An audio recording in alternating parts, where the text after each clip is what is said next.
When the Gospel for Ash Wednesday, Jesus takes aim at hypocrisy, which was viewed by many at the time as the chief fault of the Pharisees.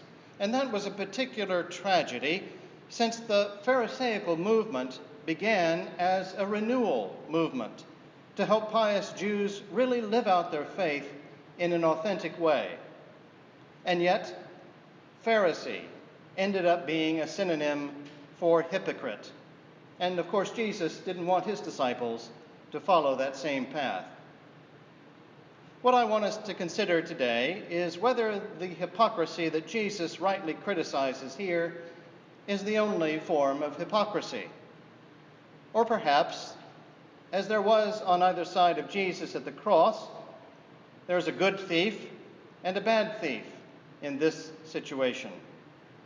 Like good pride versus bad pride, self-worth versus self-love, could there be some form of hypocrisy that might be valuable, redeemable? In a career of fine columns of the late William Raspberry, perhaps the finest was his 1984 piece in praise of hypocrisy. He opened by mentioning some societal trends best characterized by the phrase, "If it feels good, do it." And so Raspberry observed, it seemed almost biblical in its contention that the wanting to do it was the critical thing. Indeed, not doing what you wanted to do was nothing more than unhealthy repression. And then he explained, what, you ask, does hypocrisy have to do with it? Just this: the let it all hang out immorality that crashed in upon us in the 1970s accepts no standard, no morality, no code of behavior outside of the mind of those engaging in the behavior. The idea is that it's okay to do anything that crosses your mind so long as you don't hurt anybody else. Hypocrisy recognizes that the erosion of standards hurts everybody. It accepts the sanctity of societal standards, even while violating them. It says, what I'm doing is wrong, therefore I must not be found out. La Rochefoucauld said it 300 years ago, hypocrisy is the homage that vice pays to virtue. And Raspberry continued, people aren't less virtuous now than when they were before the decline of hypocrisy, but their behavior is. The problem is that being wicked takes a lot worse behavior than it used to. Think of standards as an electrified fence that describes the limits of acceptable behavior. We're constantly tempted to cross the fence, and all of us at one time or another yield to temptation. But the violation both thrills us and shocks us into a return into the confines of the fence. The deadly revolution came when, instead of shying away from the fence, we simply moved it back to accommodate our actual behavior. And since human beings are forever inclined to test the limits, we just kept moving the fence. The field of acceptable behavior has been expanded to the point where nearly anything goes and nothing thrills. Hypocrisy recognizes the importance of keeping the fence in place, and thus keeps even its wicked thrills within reasonable limits. Raspberry concluded, quote, our only hope is a resurrection of that most maligned virtue, hypocrisy.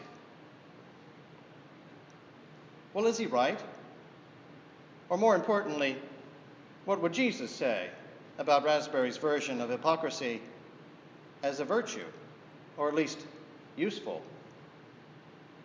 Clearly what Jesus denounces is the phony, the person who only attempts good things for the sake of show.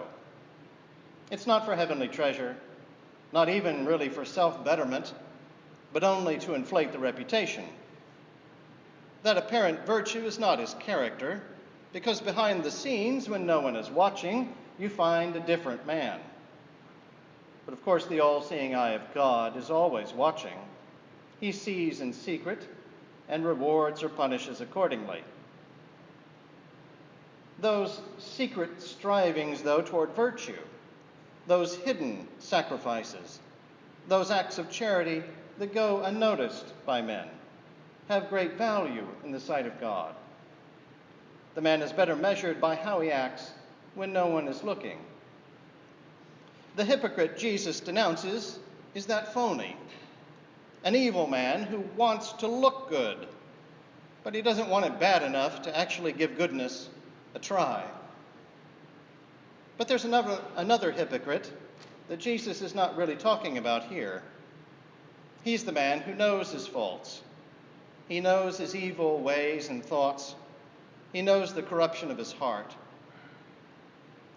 He knows who the man is, and he hopes that that's not always who he will be. He too is a phony, but not in the same way. He only fakes it until he makes it. He loves his neighbor by being mindful of his effect on others. He tries to set a good example for others as much as for himself. He believes in standards, even though he knows he falls short. He doesn't change the rules to excuse his own faults, but seeks to live up to the rules no matter how often he breaks them. He tries his best to practice what he preaches, but he would never dare to preach what he practices. He looks at shame as a diagnostic tool, not as a disease to be inoculated against. St. Clement of Alexandria said that Christians should frame themselves in their whole life just as they fashion themselves in the church. They should seek to actually be meek, pious, and loving, not merely to seem to be so. Which is to say, don't give up. Don't let your standards slip. And don't stop trying to live up to them. Set your heart upon heavenly treasure, and your Father, who sees in secret, will reward you. In the name of the Father, and of the Son, and of the Holy Ghost. Amen.